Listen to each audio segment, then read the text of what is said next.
Halo pemirsa News TV Pontianak, jumpa lagi bersama saya Galih Wahidi di Galih Talk Show, dan hari ini saya datang kembali ke Rumah Sakit Mitra Medika untuk ngobrol-ngobrol bersama dokter. Ya jelas dokter ya. Dan hari ini saya berkesempatan untuk ngobrol bersama Dokter Suriviana MSc SPA, dokter anak di Rumah Sakit Mitra Medika Pontianak. Dan perbincangan kita untuk hari ini cukup banyak, ada beberapa hal yang kita bahas. Tema utamanya adalah screening bayi baru lahir. Ibu apa kabar? Baik, Sehat Ibu ya? Sehat. Alhamdulillah saya sehat selalu Ibu. Ibu, ada beberapa hal yang ingin saya tanyakan tentang screening bayi baru lahir. Ini dari informasi yang saya dapat sangat penting. Ya, benar. Tapi sebelum bahas ke situ, kita jangan bahas yang berat-berat dulu di awal Ibu. Oke. Kabar pertama sudah baik. Ibu selaku dokter anak. Ya. Kalau boleh tahu dari kecil, apakah cita-citanya memang pengen jadi dokter?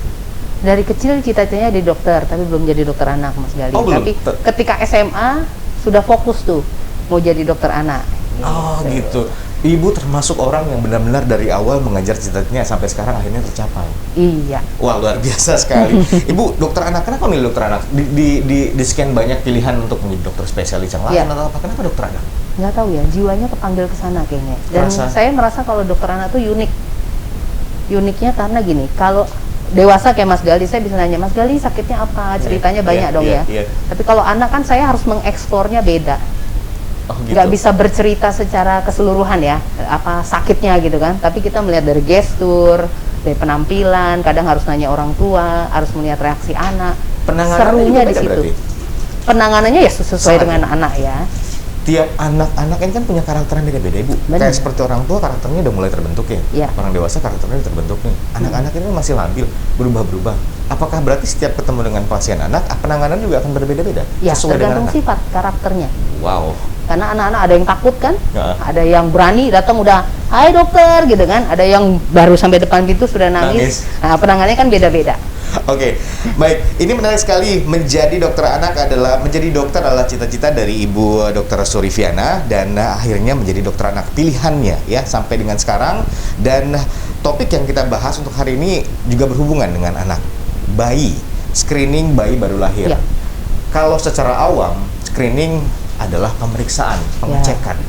Nah, kalau untuk screening bayi baru lahir itu sebenarnya apa? Oke, Mas Gali, screening sama, prinsipnya screening adalah deteksi dini, ya kan? Kalau bahasa kedokteran screening pasti deteksi dini. Deteksi dini artinya dicek dengan segera. Dan ini konsennya deteksi dini bayi baru lahir.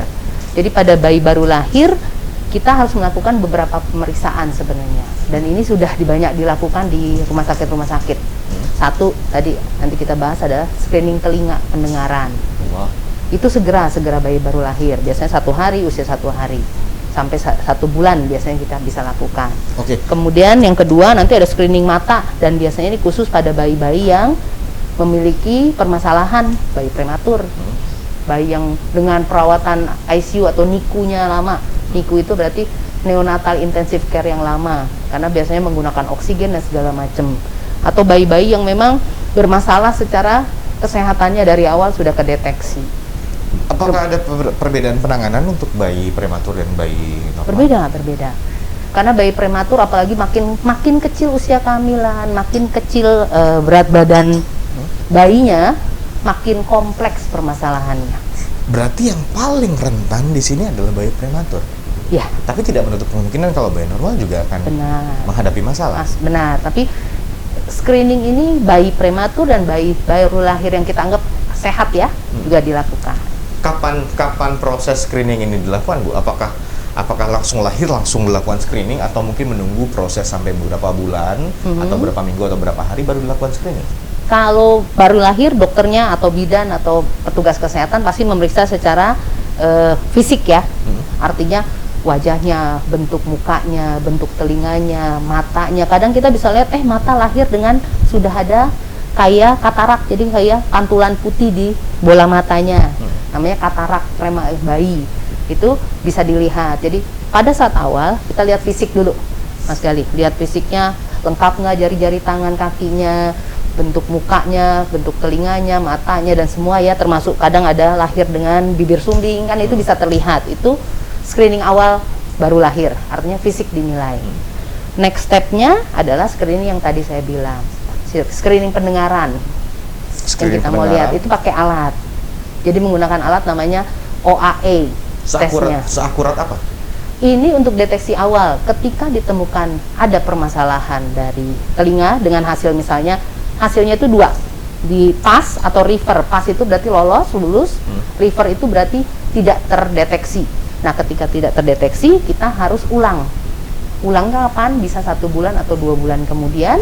Kalau masih terjadi gangguan, kita rujuk ke dokter spesialis THT. Oke, intinya berarti ini adalah deteksi dini untuk melihat apa yang terjadi pada bayi. Iya. Untuk bayi baru lahir. Iya. Bisa dilakukan. Untuk yang awal adalah untuk screening fisik terlebih dahulu, kemudian next stepnya baru akan ada melakukan screening lanjutan mata, telinga, dan lain-lain. Benar. Oke Ibu, ini awal yang baik untuk perbincangan kita. Mudah-mudahan masyarakat juga pendengar kita ataupun siapapun yang menyaksikan untuk hari ini mulai sedikit paham kenapa screening bayi baru lahir ini penting. Nanti akan kita bahas kembali tentunya. Jangan kemana-mana, tetap di Gali Talk Show.